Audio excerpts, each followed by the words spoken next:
Today, we're diving into one of the most crucial aspects of starting a business, naming it. Choosing the right name for your business can significantly impact your brand's success. It's the first impression customers get, and it encapsulates your brand's identity. Join us as we discuss essential factors to consider when naming your business.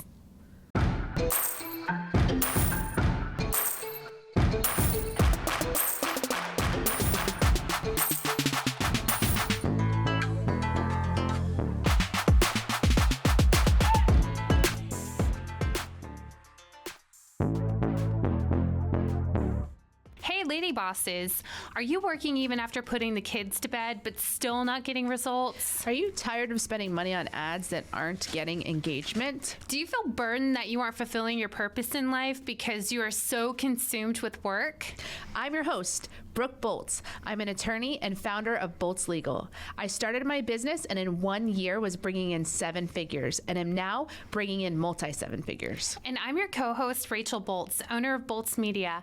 I've helped many businesses build their online presence and increase their revenue through digital marketing. Want to hear how we did it? We are here to help you achieve your goals personally, professionally, and spiritually. So kick off your high heels, sit back, and let's ignite that passion. We're Miss Biz, where we're putting the Miss in biz. Let's get biz done. Naming my first child wasn't as hard as naming my second and third children, because for years before I had children, I always would think about what would I name my child. And so I had a plan, but for my second and third child, I didn't think that far ahead before, and so it was much more challenging and more difficult. When it comes to naming your business, it is just as important as naming your child, because your business is the face of your product or service, and there's so many factors to consider. Naming your business is something that you should consider, obviously, when you're first starting out, but something you should continue to consider as time goes on, because sometimes your business name might not be working well for you. If you're finding that your potential customers are calling the wrong number or going to the wrong website because they're confusing you with someone else, or they're not remembering your name, that might be a sign that your name might need a makeover. I agree. So we're going to discuss some of the key factors when establishing your business name. And the first one is brand identity and values. So your business name should reflect your brand identity and values. It should give potential customers an idea of what your business stands for and what it offers. So a couple of names that I came across that I thought reflected their identity and values are, one of them is eco-sustain. So when I hear eco-sustain, I think of these are eco-friendly people. This is an eco-friendly business. I'm not exactly sure what their service is. I would think it would be something maybe in the environmental field, but I definitely know that their values and their identity centers around being ecologically responsible. Another example is my sister's chiropractic practice is named Breath of Life Chiropractic. And I think that name reflects her identity and her values. When I think of Breath of Life, I think of life-giving. I think of a business and a person who is looking to lift people up, to rejuvenate them. And so I think that as far as values are concerned, that is a strong name. I agree with you 100%, because even if I didn't know your sister, I could tell by Breath of Life Chiropractic that was a big old hippie place. Yeah. But I do really love it because it really does speak to the volume of her passion and how she genuinely cares about each and every person. So one of the names that I really like, there's a couple of them, Cyber Guard, that to me just really clearly illustrates what they do, that they're there to protect you in regards to your cybersecurity. Another one I really like is Nature's Table. I'm not sure if they have any of these around. I feel like, do they still? Yeah, most of the time I see them now. There's one at the airport. Okay. There's several of them at airports. So Nature's Table is in airports, and then I've seen them in office buildings too. Okay, that's good to know because I know they used to be in the mall. Like that was the place to go when the malls were hip, but now like the malls are dying down, so I haven't seen very many of them. But I really enjoy that name because it tells you that you're going to be at a table where there's natural food to eat. So I really do enjoy those two names. So the next factor to consider in naming your business is simplicity and memorability. A great business name should be simple and memorable. Complex names can be hard to recall and spell, potentially leading to missed opportunities. I agree with this wholeheartedly. I know when I first started my business, I wanted something that was short and easy to remember. And I actually had a few different names that I was kind of tossing forth back in between, and then finally settled on Boltz Media, because to me it seemed very clear what it would be. And because people know you and know that's your last name, it would be easy for them to remember the Boltz part of it because they know your name. Exactly. So a couple of examples that I thought exemplified simplicity and memorability were Payless Shoes. To me, Payless Shoes is a great example of simplicity and clarity because the name is easy to remember and it directly communicates the value proposition: affordable footwear. Customers immediately know what to expect, which helps in building trust and recognition. Do you love the Miss Biz podcast? Because we love you. Here's 3 things you can do to show your support. 1, write us a review. Apple or Spotify are the best platforms for reviews.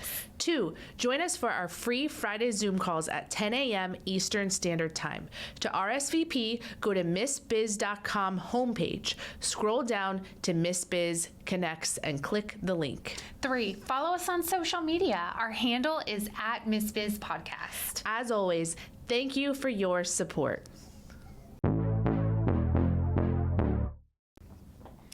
Yes, this is so genius because it really tells you exactly what the company offers. They know exactly what to expect. So you don't ever have to have somebody come in and not know what it is that you do. Another example of this is you break, I fix. That sounds like an infomercial to me. Well, it's a store that I actually just went there a couple weeks ago when my daughter dropped a glass bottle on my iPhone and Oh, no. broke the screen. So we went and paid $400 for a new screen at You Break I Fix. And when I saw the name of it, I thought, I know exactly what they do. Yes. That's what I need. I broke. I need you to fix. Yeah, I do like that. It's very descriptive. One thing to consider too when you're talking about creating a name that's simple and memorable is it going to be incredibly challenging for people to enter into your website when you purchase the domain? Is it going to be something that could potentially be misspelled? Is it something that if you had it embroidered on a work shirt, is it going to look right? Or is the name incredibly long? So those are just important factors to consider as well. And some things you can do to figure out if your name is meeting these factors is say it out loud. Tell people about it. Say it out loud. Think it repeatedly and keep saying it, because if you find that you're tripping up on your words or you're getting tongue-tied, then it's probably not a good name. Write it down, look at what it looks like when it's written down, typed out, and get feedback from other people to see if it's clear and memorable. Ask them without telling them anything about your business. Tell them just the name and tell them what they immediately think. I have a new campaign that I'm considering, and I'm trying to figure out the right name for it. And at my Tenfold meeting the other day, I used them as my focus group, and I said, what are your first thoughts when you hear this slogan. And then I went through all the list and got their feedback on each one of them. And that doing something like that is so important because you, in your mind, sometimes assume people understand what your intention and what your message is, but they may or may not be receiving it. So taking people, not giving them any other information but the name and getting their feedback on what they think of is a really good exercise. Yeah, they can truly help you too by giving you additional ideas that you didn't even necessarily think of in the first place. So when naming your business, you need to decide between a descriptive name, which tells customers exactly what you do, and an abstract name, which might be more brandable and unique.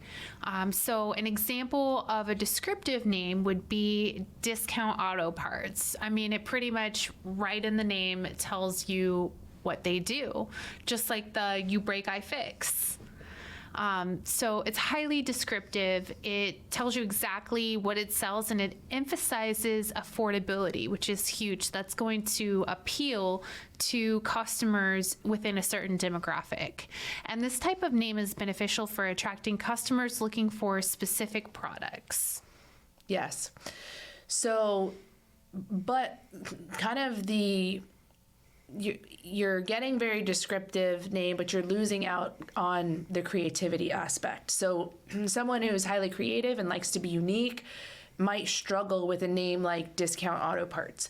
But if you are a new business that isn't well known, this is probably going to be the best kind of name for you because you need people to know quickly what you do and know if that's a good fit for them. So Discount Auto Parts is actually a really great name in comparison to there's O'Reilly's Auto Parts, which also has the word auto parts in it, so you know what they do. But the O'Reilly's is I'm assuming it's a family name, right? And it doesn't convey a price point, whereas Discount Auto Parts is looking to attract those people who are looking to save money, and so that is going to appeal to, I would think, a broader demographic of people than just a name might. But your business may not want to be perceived as the discount service provider. So if that's not you, you don't want to put discount in there, but just another factor to consider. So some of the more abstract names are things like Twilio. Someone told me last week about Twilio, and I had never heard of Twilio. And when I did hear about it, I had no idea what they did. And even after looking at their website, I still wasn't completely sure because I'm not a tech person. But it doesn't describe the business's services outright, but it's unique, and so it makes it stand out. So you have to decide which of these two avenues you want to take. The abstract names can be powerful if you have a strong branding strategy to explain what your business is about. For me, using an abstract name really should only be used if you have a ton of money to invest in getting that brand known. Amazon, McDonald's, Target, Nike, all of these brands are household names, but if they didn't have the funding to get those names known, nobody would know what those services were about.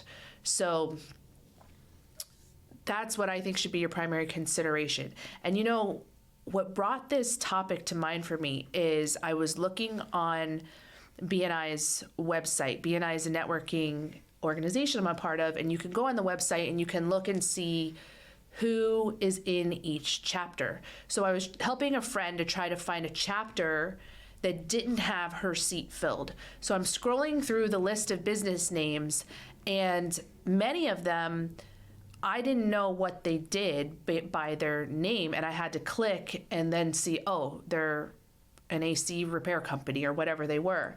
And I was seeing names that were like HEG and just acronyms and some of these abstract names, and I had no idea what they did. And because they're not household names, I had to go do further digging to figure out what they did. And if someone wasn't willing to go do that further digging, they may just skip past you because the name doesn't tell them enough about what they do. Another example of an abstract name, this isn't a business name, but it is a really creative name, is the Netflix series that is trending right now, Baby Reindeer. Is there a baby and a reindeer? No, there is neither. And I don't want to give it any spoilers, but the name comes from the storyline. It's a true story, and this has become hugely popular. It's a very, very entertaining and interesting story. But the name comes because one of the characters had a baby reindeer stuffed animal as a child that she cherished and that she held on to for comfort when she had a difficult childhood. And so when she later met a man who she felt comforted by and wanted to pursue, she nicknamed him Baby Reindeer.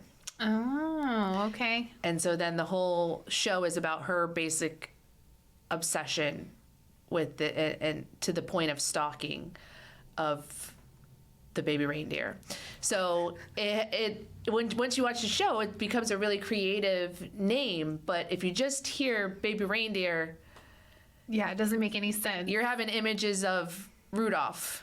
You know, you're not thinking right. Stalker series. So it's definitely it doesn't meet some of these criteria. But Netflix obviously had the funding to make this unique name a hit and a sensation, and so coming up with a creative abstract name worked in this setting. But if you're not Netflix, if you're not Amazon, if you're not McDonald's, then you probably want something that's a little more descriptive. You don't want to be whack. Cuckoo. We will cut you some slack. We got you. You just want to make a big stack. Ballin'. Listen to our biz hack. Get ready to increase your views and reach with this Instagram biz hack. Instagram Reel topics are your secret weapon to stand out in a crowded social media landscape.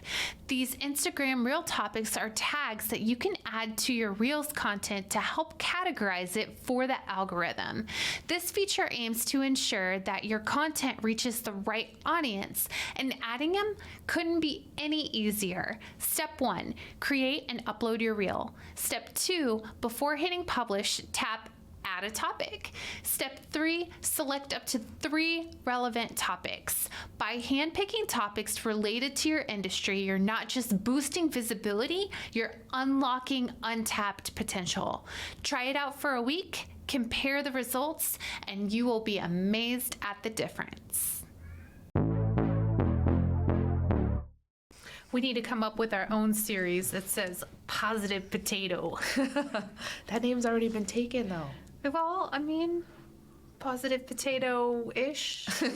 We'll figure it out. Yeah, that's what they do. They just potatoette.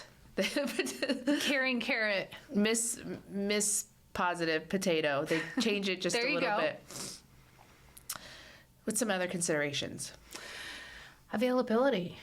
Availability is huge. You want to make sure that you're checking to see if that domain is available. Also, the social media platforms. I know when I purchased my domain, that was available, but for whatever reason, the social media handles were taken. So that was kind of frustrating, but it is what it is. So you'll want to make sure that you take those factors into consideration so that you can really secure what you need for a professional presence. There's nothing more frustrating than coming up with the best name and then finding out it has been taken. Oh, you know what? This reminds me of the Boltz.com. Do you want to tell that story? Oh my goodness. I don't know if I want this to be public knowledge, but I had one of my most embarrassing moments relating to my name. So a few weeks ago, maybe a couple of months ago, I thought I need to buy BrookeBoltz.com. And I go onto GoDaddy and search it, and it is taken. And I am frustrated because I'm thinking, who took my name? I mean, I know there are probably other Brooke Boltzes out there, but the chances of there being other Brooke Boltzes who want to actually own a domain of their name, I just was like, dang it. So on GoDaddy, you can hire someone to go try to purchase the domain. And so I did that. I paid money to go buy BrookeBoltz.com. How much did you pay? It was like $70. I think it's like $69 or something. But that's just to engage the person who's going to then go make an offer for you. Right. So I talked to the guy on the phone. He's like, how much do you want to offer for the domain? And so we came up with a number. I think it was like $500 we were going to give as our starting offer. And so next thing I know, I get a message from Mario, who is our IT guy for Boltz Legal, who's like, hey, someone's trying to buy BrookeBoltz.com from me. And I was like, oh, that's me. That's me. I'm trying to buy it. And he's like, you already own it. So this is what happens when you get in your 40s. You don't remember that you bought your own domain years ago and you try to buy it again from yourself. That story makes me like laugh, cry every tears time in your I hear it. Tears. Every time I hear it. It is so funny that you spend money trying to buy back something that you already own. Yeah, well, what was so embarrassing was the fact that Mario got involved. So now it's not just me who knows my stupidity, but Mario knows it, my office manager knows it, and now the GoDaddy guy knows it. And now all of our listeners know too. Now everybody knows it. So no secrets. So before you go looking to buy domains, double check you don't already own them. Is the moral of the story.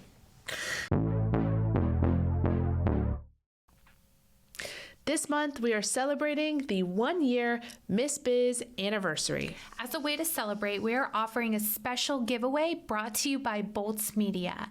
And the prize is a logo animation, or it can be exchanged for a logo design. Here's how to enter. There's 3 steps. 1, you're going to want to follow us and subscribe to us on our YouTube channel at Miss Biz Podcast. 2, leave us a review on Apple Podcast. 3, comment your favorite Miss Biz episode on one of our social media posts. Once you've done all 3 things, send us an email to missbizpod@gmail.com to be entered to win. Your entries will be drawn on June 28th. I don't want you to ever call me a blonde. Ever. Oh my goodness. So some key points. We talked about domain availability. We talked about social media handles, but also something to keep in mind is if you ever wanted to get a vanity number, it would be really beneficial if you had something that wasn't already taken. And you can check availability for that at callsource.com. Yes, I have spent hours and hours on callsource.com searching different vanity numbers. It is, let me tell you, if you haven't searched for one before, it is very hard to find one that's available. Very, very, very hard. If you're using your name, like I have 888 Boltz Legal, that was not too hard because it's a name, so it's not so popular. But if you're trying to do something in your field that is a keyword that people will recognize, it is incredibly hard to find one. I've done every variation of certain terms, and there's just not much availability at all. So especially in your field, because I mean, you got very, very big law firms that have been in the game for years. yeah, So true. But even things that I've thought wouldn't be traditional law firm names or popular names, they're not available. I mean, it is hard to find a vanity number that is available. Now, short codes, I think there are more short codes available. Short codes are like a vanity number, but they're short. They're only 5 to 6 digits. Short codes, I think there's more availability, but they cost much more. Yes, they're very expensive. So that's some factors to consider when you're naming or renaming your business. I hope this helped you. Again, this is something you should assess on an ongoing basis, because having a good, solid business name is really where it all begins. It needs to be a strong, memorable name. We appreciate you and are honored to be on this journey with you. We can't wait to help you, to encourage you, and show you how to grow personally, professionally, and spiritually. If you found Miss Biz helpful, please leave a review and share with others. You can follow us on social media at Miss Biz Podcast. For legal questions or services, please visit boltzlegal.com. And for digital marketing needs, please visit boltzmedia.com. Let's get biz done.